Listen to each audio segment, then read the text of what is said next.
दोस्तों आज का टॉपिक जो है वो बहुत ही फैसिनेटिंग है और आप सब लोग इस टॉपिक से रिलेट करेंगे। आज मैं बात करूंगा ओवर थिंकिंग के बारे में। अक्सर लोग मेरे पास आते हैं, बताते हैं डॉक्टर साहब मेरा दिमाग 24 घंटे चलता रहता है, पता नहीं क्या अनशन विचार मेरे दिमाग में आते रहते हैं। कुछ देर बाद मैं मेंटली थक जाता हूं और जो काम मैं करना चाहता हूं उसके प्रति मेरा फोकस खत्म हो जाता है, मेरा अटेंशन खत्म हो जाता है, मेरे अंदर एनर्जी नहीं बचती कि मैं अपने काम के प्रति फोकस करूं, क्योंकि दिन भर दिमाग किसी न किसी बात में उलझा रहता है। इस ओवर थिंकिंग का कुछ डॉक्टर साहब उपाय बताइए।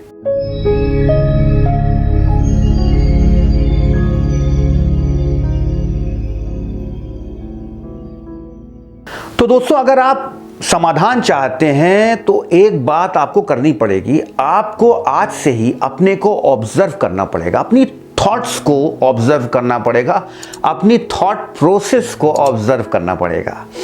अब करना क्या है, अगर अपनी थॉट को ऑब्जर्व करेंगे तो आप पाएंगे कि आपकी थॉट्स ज़्यादातर नेगेटिव होती हैं, नकारात्मक होती हैं और पास्ट की होती हैं और अचानक पॉपअप कर जाती हैं, अचानक आ जाती हैं।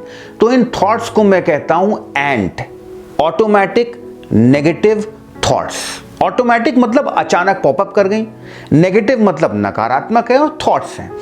और एंट यानी कि चींटी। चींटी क्या होती है, किसी लड्डू और चीनी के पास अगर एक चींटी पहुंच गई तो कई चींटियां पीछे आ जाती हैं। इसका मतलब यह है कि अगर आपने मन में एक नेगेटिव विचार लाए तो उसके पीछे पीछे कई सारे नेगेटिव विचार आ जाते हैं। इसलिए भी ये समस्या बहुत दुखदाई होती है और बहुत कष्ट देती है। इसको बेटर अंडरस्टैंड करने के लिए मैं आपको कुछ एग्जाम्पल देता हूं। एक लेडी आती है, वो लेडी मेरे पास बैठी, उसने बताना शुरू किया कि डॉक्टर साहब आज से 5 साल पहले मेरी सास ने पूरी भरी सभा में, एक पार्टी हो रही थी, वहां मुझे बहुत बेइज्जत किया और मैं आज तक उस बात को भूल नहीं पाती हूं। तो मैंने पूछा भाई सास कहां है? डॉक्टर साहब सास का तो 2 साल पहले देहांत हो गया।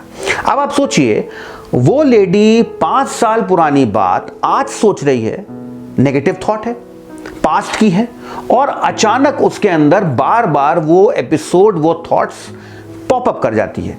यानी कि वो थॉट, वो एपिसोड जो मैं जानता हूं, मैं मानता हूं कि गलत हुआ उसके साथ, पर उसको आज याद करने का कोई फायदा नहीं है। उस नेगेटिव इवेंट को आज याद करके आप अपने मूड को, अपने मन को खराब कर रहे हैं, ओवर थिंक कर रहे हैं। तो सबसे पहले रियलाइज करना है कि पास्ट के बारे में नहीं सोचना है।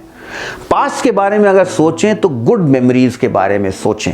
आप देखिए हम लोग नेगेटिव थॉट्स में कितने हैबिचुएटेड हैं कि हमारे मन में पुरानी अच्छी बातें नहीं आती, पुरानी नेगेटिव बातें ही आती हैं।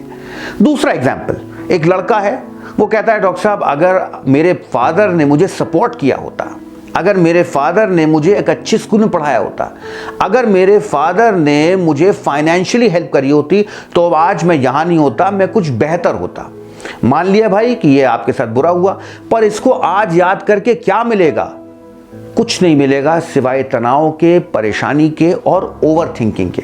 तो ओवर थिंकिंग एक ऐसी समस्या है जिसको आप खुद ही ठीक कर सकते हैं, सिर्फ ऑब्जर्व करके, सिर्फ रियलाइज करके कि ये थॉट्स आपकी नेगेटिव हैं, सडन थॉट्स हैं, इसका कोई काम नहीं है, पुरानी बातें हैं जो आज आपके मन को खराब कर रही हैं। जैसे ही आपके मन में बात आए तो आप अपने आप से कहेंगे मैं इन नेगेटिव थॉट्स के बारे में नहीं सोचूंगा। और आपको ये प्रोसेस दिन में कई बार और कई हफ्तों तक करनी पड़ेगी। फिर आपका ये जो माइंड, जो कि negative thoughts, past thoughts, over thinking में फंसा हुआ है, हैबिचुएटेड है, धीरे धीरे इसकी हैबिट पास्ट में जाने की, रिपीटेड थॉट्स करने की कम होगी। इसलिए आप इस आदत से हट सकते हैं। थोड़े प्रयास की आवश्यकता है। Realise what you are thinking and stop it. This process is also known as thought process interrupt. आपने फौरन अपनी नेगेटिव थॉट को इंटरप्ट किया और आप अपनी करंट थॉट में, जो कि करंट टास्क की तरफ एम्ड है, उस पे लग गए। अगर आप ये करते रहे तो मुझे पूरा विश्वास है कि ये ओवर थिंकिंग से, पास्ट नेगेटिव थॉट्स से आप अपने आप को बहुत अच्छी तरह बचा लेंगे। Thank you so much. अगर आज का वीडियो आपको अच्छा लगा हो तो प्लीज इस वीडियो को शेयर करिएगा, मेरे चैनल को सब्सक्राइब करिएगा और बेल आइकन दबाना बिल्कुल ना भूलिएगा, जिससे आपको आने वाले समय में भी मेरे ये यूजफुल वीडियोस मिलते रहें। Thank you so much.